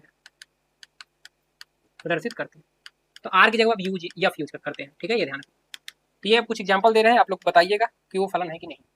तो यहाँ पर मान लीजिए हम उदाहरण दे रहे हैं बना के, आप लोगों को सोच के बताना है। तो ये मान ले रहे हमारा क्या है, एक F1 है, पहला फलन। F1 एक अभी संबंध है, फलन है कि नहीं बताना है आपको। ठीक है, ए बी सी डी 2 4 6 8, इसका संबंध इससे, इसका संबंध इससे, इसका संबंध इससे, और नहीं है। ठीक है, यहाँ पर छोड़ दिए। ये अगला ए बी ले रहे हैं, ये हमारा ए है, ए बी है, ताकि हम जान पाए ना, आप लोग सीख पाए कि नहीं। ये F2 है, ये मान ले रहे हैं 1 है, 3 है, 5 है, 7 है। यहाँ पर ले रहे हैं 2 ले रहे हैं, 4 ले रहे हैं, 6 ले रहे हैं, 8। तो 1 का संबंध 2 से, 3 का संबंध 4 से, 1 का संबंध 8 से, और 5 का संबंध 6 से, और 7 का संबंध 8 से। तो इसको देख के बताना है F2 को। और अगला F3, ये आप लोगों के लिए है, सोचिए जल्दी जल्दी। इसके लिए दे रहे हैं 1 3 5 7, यहाँ पर ए बी सी और डी। तो 1 का संबंध इससे, 3 का संबंध इससे, 5 का संबंध इससे, और 7 का संबंध इससे, और एक लास्ट संबंध दे रहे हैं। तो कौन सा संबंध फलन है ये आपको बताना है, ये F4 है। तो F4 के लिए बात करेंगे तो यहाँ ले लेते हैं P Q R S, और यहाँ पर 2 4 6 8 ही लेते हैं। तो P का 2 से, इसका इससे, इसका इससे, और इसका इससे। तो ये देख के बताना है कौन सा फलन है कौन सा नहीं। तो चलिए फलन के लिए पहला चेक करते हैं। ठीक है, तो पहले हम क्या चेक करेंगे यहाँ से, सबसे पहले यहाँ देखेंगे कि सब अवयव का क्या है, प्रतिबिंब है कि नहीं। तो ए का प्रतिबिंब है तो बिल्कुल है, ए का प्रतिबिंब क्या है 2 है, बी का प्रतिबिंब है तो बिल्कुल है 4 है, सी का जो प्रतिबिंब है वो क्या है 6 है। लेकिन यहाँ पर डी का प्रतिबिंब नहीं है, तो डी का प्रतिबिंब नहीं है तो यहीं से खत्म हो जाएगा कि ये हमारा फलन नहीं। ठीक है, तो ये हमारा फलन है। यहाँ पर आते हैं, फिर यहाँ चेक करेंगे। तो अब भाई इसमें भी देखना होता है, अगर ये हो जाता तो दूसरी कंडीशन भी चेक करते। ठीक है, तो यहाँ अगर चेक करेंगे तो ए का देखेंगे, तो एक का प्रतिबिंब है तो बिल्कुल है, क्या है 2 है और 8 है। अभी ध्यानपूर्वक देखना है। 3 की प्रतिबिंब की बात करें तो 3 का प्रतिबिंब क्या है 4 है, 5 की प्रतिबिंब की बात करें तो 6 है, और 7 की प्रतिबिंब की बात करें तो 8 है। ठीक है, अब पहला कंडीशन हो गया, यानी सबका प्रतिबिंब है, यानी जितने भी अवयव हैं उन सभी का क्या है, प्रतिबिंब है। अब क्या देखना है कि इसका जो सारे के सारे प्रतिबिंब, अब 2 प्रतिबिंब में तो नहीं है, ये देखना है। तो एक के कुल कितने प्रतिबिंब है, तो एक का प्रतिबिंब यहाँ देखोगे तो एक का प्रतिबिंब 2 है और एक का प्रतिबिंब क्या है 8 है। तो क्या 2 8 के बराबर है, नहीं है। यानी एक के कुल कितने प्रतिबिंब, 2 प्रतिबिंब, और जैसे ही 2 प्रतिबिंब निकला इसका मतलब ये क्या होगा, यहाँ फलन नहीं होगा। क्योंकि केवल एक ही प्रतिबिंब होना चाहिए, दो प्रतिबिंब नहीं होने चाहिए। तो ये भी फलन नहीं हुआ क्योंकि एक के कितने प्रतिबिंब आ गए, दो प्रतिबिंब आ गए। ठीक है, यहाँ पर देखेंगे तो एक का प्रतिबिंब है, तीन का भी है, पांच का भी है, सात का भी है। अब अगला क्या चेक करेंगे, एक के कुल कितने प्रतिबिंब, एक के कुल कितने प्रतिबिंब है, ए है केवल, इसके अलावा नहीं है ना, तो एक ही प्रतिबिंब है। तीन के लिए देखें कुल कितने प्रतिबिंब, तो केवल एक ही प्रतिबिंब हो गया है ए। तो एक का भी एक ही प्रतिबिंब ए है और तीन का भी कुल कितने प्रतिबिंब, एक ही प्रतिबिंब ए है। तो इसका भी एक प्रतिबिंब है, इसका भी एक प्रतिबिंब है, तो ठीक है चलिए। अब ये दोनों बराबर हैं, वो अलग की बात है। पांच के लिए देखेंगे तो इसका भी केवल एक ही प्रतिबिंब बी है, और सात के लिए देखेंगे तो सात का भी केवल एक प्रतिबिंब ए है। डी को तो हमें चेक नहीं करना था, इधर देखना था, इधर भी तो सभी के कुल एक एक प्रतिबिंब है, साथ में सारे सबका प्रतिबिंब है, तो यानी ये हमारा क्या है, फलन है, ये हमारा फलन हो जाएगा। फिर यहाँ पर देखेंगे इसका भी संबंध है, इसका भी संबंध है, इसका भी है, इसका भी है, और सबका एक ही प्रतिबिंब है। देखिए एक एक प्रतिबिंब है, सबका अगर एक एक प्रतिबिंब है तो यहाँ पर क्या हो जाएगा, मामला ठीक है। ठीक, तो आराम से बनाएंगे, 4, 6 और 8। ठीक, तो सबका एक प्रतिबिंब है, तो ये भी फलन है, ये भी फलन है, ये भी। ठीक है, तो ये फलन में आप लोग पास हो गए आगे। अब आते हैं हमारा पर यहाँ पर फलन के प्रकार में। तो फलन के प्रकार में हमें दो ही प्रकार के फलन यहाँ पर सीखना है अभी, एक प्रतिलोम फलन पढ़ाना है और एक पढ़ना है इसके आगे। तो प्रतिलोम फलन पढ़ने से पहले हमको क्या पढ़ना होगा, एकाएकी फलन क्या होता है और अच्छा रखेंगे। तो ये दो फलन के बाद हम आ जाएंगे प्रतिलोम फलन पे। तो यहाँ पर हेडिंग लगाइएगा एकाएकी फलन, एकाएकी फलन।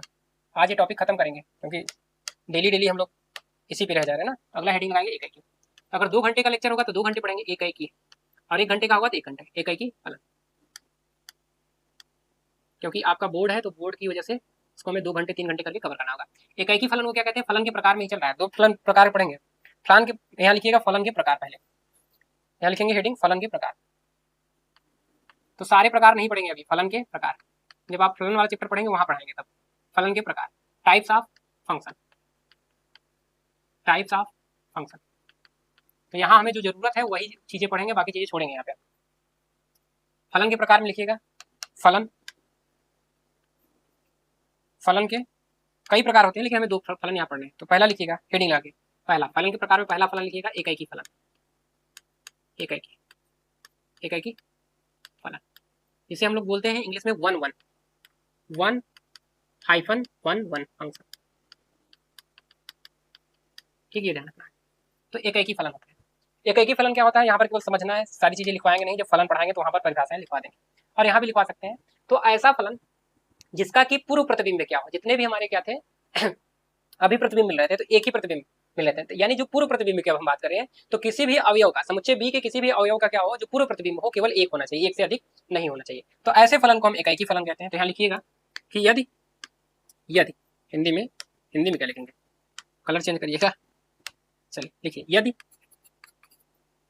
फिर वही बात, यदि यफ जो है, अब ऐसे लिखेंगे यफ, ये हमारा परिभाषित का चिन्ह है। ठीक है, ध्यान रखना है कि ये क्या है, ए से बी में, इसका मतलब है यफ ए से बी में क्या है, एक फलन है, एक फलन है। तो यफ एकाएकी फलन होगा, तो यफ एकाएकी फलन होगा। कौन सा फलन होगा, एकाएकी फलन होगा यदि क्या बोलेंगे, एकाएकी फलन होगा यदि बी के सभी अवयव का क्या हो, बी के जितने भी हमारे जो बी के अवयव हैं उनका जो प्रतिबिंब हो, पूर्व प्रतिबिंब, बी के अवयव का जो पूर्व प्रतिबिंब हो वो केवल एक हो। सभी अवयव का हो ये जरूरी नहीं है, लेकिन जिस अवयव का भी होगा उन सभी का क्या होगा, जो पूर्व प्रतिबिंब होगा वो एक ही होगा। यानी कहने का मतलब कि यदि यहाँ पर कि अगर x1 का संबंध, ये ध्यान रखिएगा, यदि x1 का संबंध किससे है, y से, ठीक है, और यानी ऐसे लिख लीजिए या सीधे सीधे ऐसे लिखिए, इसको दूसरे तरीके से कैसे लिखते हैं, ये लिखो, ठीक है। यदि बी के अवयव का ना, तो बी के अवयव को कैसे लिखेंगे, बी के अवयव का तो कुछ अवयव होंगे, कुछ अवयव का नहीं होगा। तो लिखने का तरीका क्या लिखते हैं ताकि वो सही बन जाए एकाएकी फलन के लिए, कि यदि x1 बराबर क्या है, x2 है, चलिए ठीक है लिखिए, x1 बराबर क्या है, x2 है, तो f ऑफ x1, ये चीज हम नहीं समझाए आप लोगों को ना, f ऑफ x1 क्या होता है, ये बराबर हो जाए f ऑफ x2 के, f ऑफ x2 के। तो ये बात है, तो हमने अभी सिखाया नहीं कि f ऑफ x1 क्या दिखता है, f ऑफ x2 क्या दिखता है, ये चीज आपको पता नहीं है। तो ये परिभाषा यहाँ पर लिखेंगे तो आप थोड़ा सा कंफ्यूज हो जाएंगे, तो हम थोड़ा सा दूसरे तरीके से बता दे रहे हैं आपको।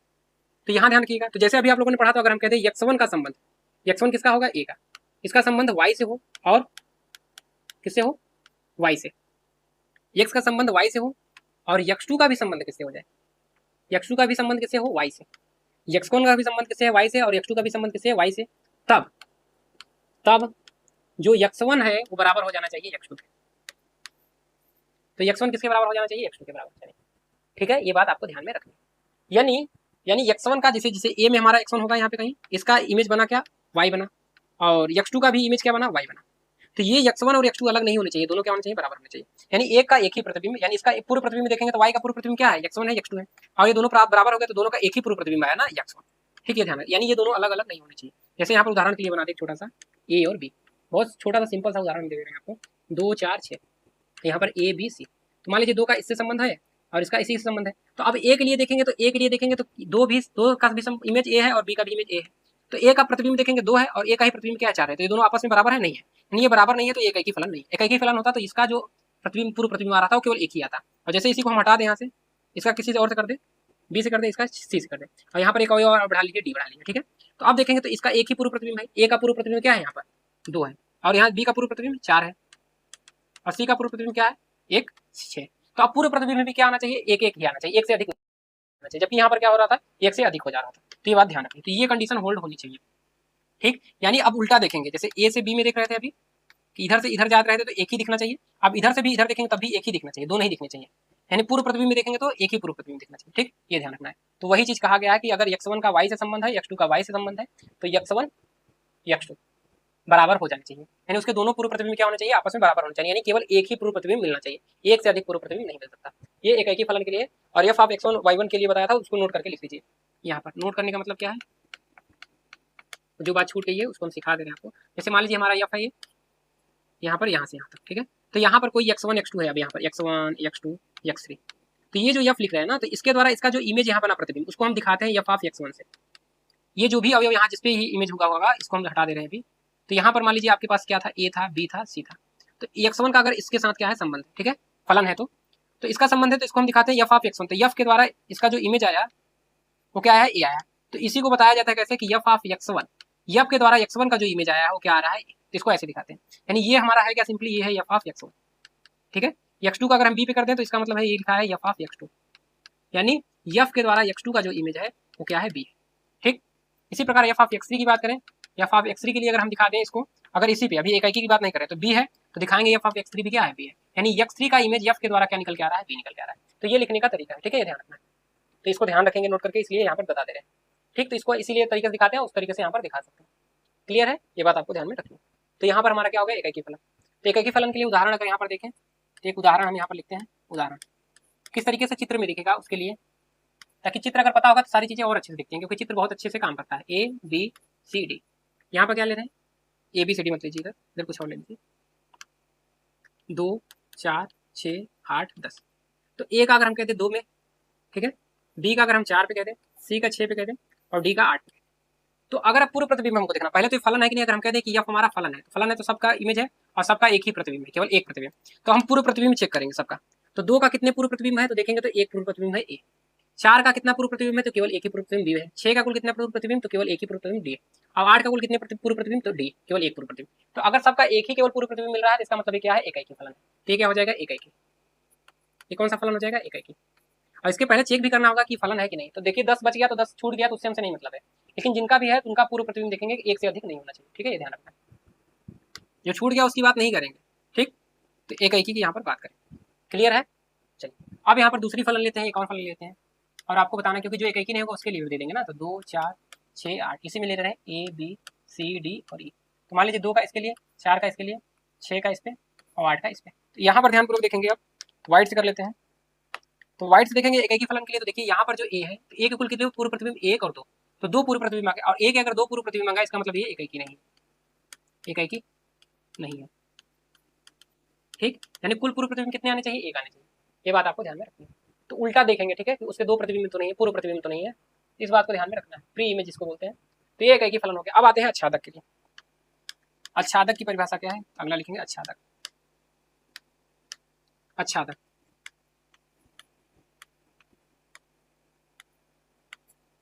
किसकी बात करेंगे, अच्छादक। अच्छादक हम बोलते हैं सरजेक्टिव, क्या बोलते हैं, सरजेक्टिव। और इसी को क्या बोला जाता है, आंटू भी बोला जाता है। इंग्लिश में दो वर्ड इसके लिए यूज किए जाते हैं, दो शब्द नाम दिए गए हैं, एक सर्जेक्टिव एक आंटू, ठीक है। तो सर्जेक्टिव क्या होता है कि जितने भी हमारे बी में थे, तो बी के सभी अवयव का अगर पूर्व प्रतिबिंब मिलने लगा तो हम उसे कहते हैं सर्जेक्टिव या आच्छादक। यानी यहाँ पर भी जितने अवयव है सभी के सभी अवयव क्या हो, उन सभी अवयव का पूर्व प्रतिबिंब मिले, ठीक है। तो सर्जेक्टिव के लिए लिखेंगे क्या, यदि यदि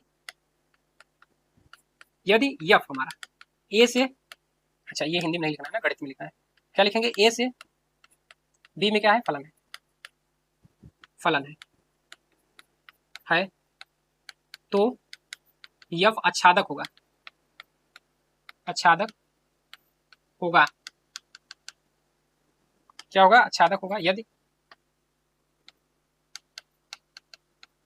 होगा, यदि यदि यानी आंटू होगा यदि, कब, जब पहला कंडीशन कि फॉर ऑल वाई, वाई किसका अवयव होता था, बी का, अगर इसको ए कह दीजिए, इसको बी कह दीजिए, अगर इसको ए कह दें, यहाँ पर बी कह दें, तो बी के जितने भी अवयव है उनके लिए कम से कम एक अवयव यहाँ मिले, जिसका कि क्या हो, यहाँ पर अवयव मिले, जिसका कि ये क्या हो जाए, प्रतिबिंब हो जाए, ठीक है, ये ध्यान रखें। तो लिखेंगे फॉर ऑल वाई, कहाँ पर, बी के, अब बी में मिलने चाहिए, कहाँ पर मिलने चाहिए, बी में, यहाँ पे, तो ये वाई कहाँ मिलेगा, बी में मिलेगा, जिसके लिए एक अवयव कहाँ मिल जाए, यहाँ पर, यहाँ पर क्या मिले इसके लिए, यक्स, तो यहाँ पर जितने भी वाई है हमारे, जितने भी वाई इन सभी के लिए यहाँ पर क्या मिलेगा, यक्स मिलेगा, कहाँ पर, ए में, तो देयर एग्जिस्ट एक यक्स मिले कहाँ पर, ए में, सच दैट यानी इस प्रकार से मिले, इस प्रकार से मिले कि यक्स कामा वाई कहाँ चला जाए, यफ में, यक्स कामा वाई कहाँ हो, यफ में, ये बात ध्यान रखनी है, यानी कि यक्स कामा वाई कहाँ होना चाहिए, यफ के अंदर होना चाहिए, यक्स कामा वाई कहाँ हो, यफ में, यफ में होने का मतलब कि वाई यक्स का क्या बन जाए, प्रतिबिंब बन जाए। अभी हम इसको डायग्राम से समझाएंगे तो और अच्छे से आपको समझ में आएगा, ठीक है। इसका कहने का मतलब क्या है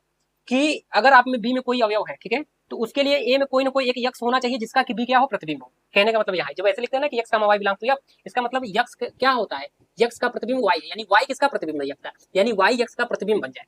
तो वही बात कहा जा रहा है, जैसे डी, तो डी के लिए हमें एक यहाँ पर 8 मिला, जिसके लिए डी किसका प्रतिबिंब बन गया, 8 का, यानी 8 का प्रतिबिंब क्या है, डी, और डी किसका प्रतिबिंब है, 8 का। तो डी के लिए हमें ए में क्या मिला, 8 मिला, जिसके लिए डी क्या है, 8 का प्रतिबिंब है। समझ में आ गया। ऐसे ही सी के लिए हमें ए में क्या मिला, 6 मिला, जिसके लिए सी 6 का क्या है, प्रतिबिंब है। यहाँ पर अगर बात करें ए के लिए, तो ए के लिए हमें 2 मिल गए, कौन, 2 मिला और 4 मिला अवयव, कहाँ पर, ए में मिला, जिसके लिए कि ए इन दोनों का क्या है, प्रतिबिंब है। तो 2 मिल जाए, 3 मिल जाए, 4 मिल जाए, इसलिए देयर एग्जिस्ट, कम से कम 1 मिले, 2 मिल जाए और अच्छी बात है, 3 मिल जाए और अच्छी बात है, 4 मिल जाए और अच्छी बात है। तो किसके लिए है, आच्छादक के लिए। तो ये इस तरीके से लिख सकते हैं, ये हमारा किसके लिए, आच्छादक के लिए। तो यहाँ पर फॉर ऑल वाई के लिए, बी में जितने भी अवयव है कुल अवयव के लिए कोई अवयव छोड़ना नहीं है। तो यहाँ पर अगर हम देखें तो ई के लिए कोई अवयव यहाँ पर मिल रहा है, नहीं मिल रहा है ना, तो नहीं मिल रहा है, तो ये जो फलन है आच्छादक फलन नहीं होगा, तो ये जो फलन है आच्छादक नहीं होगा, ठीक है, ध्यान रखना है। तो इस तरीके से सारी बातें हम करेंगे आगे चल करके। तो इकाई में हम बता रहे थे, तो ये इकाई है, और बाकी आच्छादक के लिए हमारा यहाँ पर, अच्छा ये इकाई नहीं होगा ना, ठीक है, इकाई नहीं, क्योंकि यहाँ पर 2 है ना। तो आच्छादक की बात करेंगे, तो इसके लिए अब यहाँ पर उदाहरण लिख लीजिएगा आगे चल के। चलिए उदाहरण देखते हैं। तो उदाहरण, इसके लिए परिभाषा लिख लिए हैं, उदाहरण, ठीक है। उदाहरण यहाँ पर लिखेंगे, ये बना लीजिए डायग्राम, नन्नू मुन्नू सा, ए और बी, ठीक है, नन्नू मुन्नू सा डायग्राम बनाइए यहाँ पर, ए बी सी। अब यहाँ ये मत चेक करने लीजिएगा कि इकाई है क्या आच्छादक, इकाई है कि नहीं, तो जिसकी बात करेंगे केवल उसी की बात करेंगे। यहाँ पर पता लगा आप आच्छादक चेक करने शुरू कर दिए, इकाई शुरू कर दिए, ए बी सी डी, 3 अवयव है इसमें, ए बी सी डी। अच्छा ए बी सी डी इधर ले लिया है ना, इधर कुछ ये भी ले सकते हैं, जरूरी नहीं एक वही लेना है, 2 4 6 8, ठीक है। तो इसके लिए अगर देखेंगे तो ये इसका अवयव हो जाएगा, इसके लिए ये हो जाएगा, और इसके लिए ये हो जाएगा। और ये ध्यान रखिएगा, आच्छादक के लिए कभी भी दूसरे वाले सेट में इससे अधिक अवयव नहीं हो सकते हैं, ये ध्यान रखना है आपको। तो इससे अधिक इसमें नहीं होंगे, या तो इसके बराबर होंगे या इसके लगभग, या तो इसके बराबर होंगे या इससे कम होंगे। तो यहाँ पर मान लीजिए डी है तो 6 लीजिए, 2 ही लीजिए ज़्यादा सही है, क्योंकि अभी हम एक ही आच्छादक दोनों नहीं लेके चल रहे हैं ना। तो यहाँ पर देखेंगे ये, ठीक है, इस तरीके से। तो बी के कितने अवयव हैं, बी में केवल 2 अवयव हैं, तो 2 के लिए भी देखेंगे तो 2 के लिए एक मिल गया ना यहाँ पर, ये जिसके लिए कि 2 क्या है, इसका प्रतिबिंब है। 4 के लिए भी देखेंगे तो 4 के लिए भी क्या है, बी है, जिसके लिए इसका प्रतिबिंब है। और 4 के लिए 8 बी डी भी मिल गया, जिसके लिए इसका प्रतिबिंब है। तो 2 के लिए भी कोई ना कोई एक अवयव मिल रहा है ये में, और 4 के लिए भी कोई ना कोई एक अवयव मिल रहा है यहाँ पे ना, बी और डी 2 मिल गया, अच्छी बात है, 2 मिल गया, तो 1 मिलता तो और अच्छी बात थी, 2 मिल गया तो और अच्छी बात है, तो यहाँ बन पा रहा है। तो ये हमारा क्या है, अच्छा है। यानी इधर के इधर का ध्यान, मतलब दूसरा तरीका याद करने का क्या है कि इधर वाले सभी अवयव पे तीर लगाए कि नहीं, ये भी ध्यान रखना है आपको। अगर तीर लगा इसका मतलब क्या है, आच्छादक, ये क्या है, आच्छादक। तो यहाँ लिख सकते हैं क्या है, आच्छादक, आच्छादक, ठीक। इसी तरीके से और अगला देख लीजिए उदाहरण, ये आच्छादक के लिए मान लीजिए यहाँ पर 2 4 6 8, यहाँ पर 1 3 5, और ये भी ध्यान रखना है, इधर अगर ज्यादा अवयव है और यहाँ पर कम अवयव है तभी आच्छादक बन सकता है। अगर यहाँ पर इससे ज्यादा अवयव हो गए तो कभी भी आच्छादक बनेगा नहीं, अगर बना रहे हैं तो इसका मतलब ये फलन नहीं, ठीक है, ध्यान रखिएगा।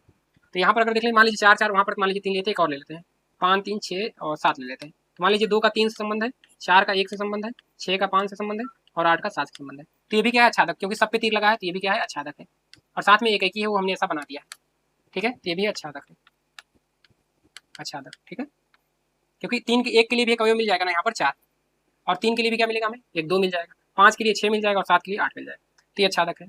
एक और ले लेते हैं लास्ट, तो क्या ले लें, ए बी सी डी, ठीक है, और ले लेते हैं 2 4 6 ले लेते हैं।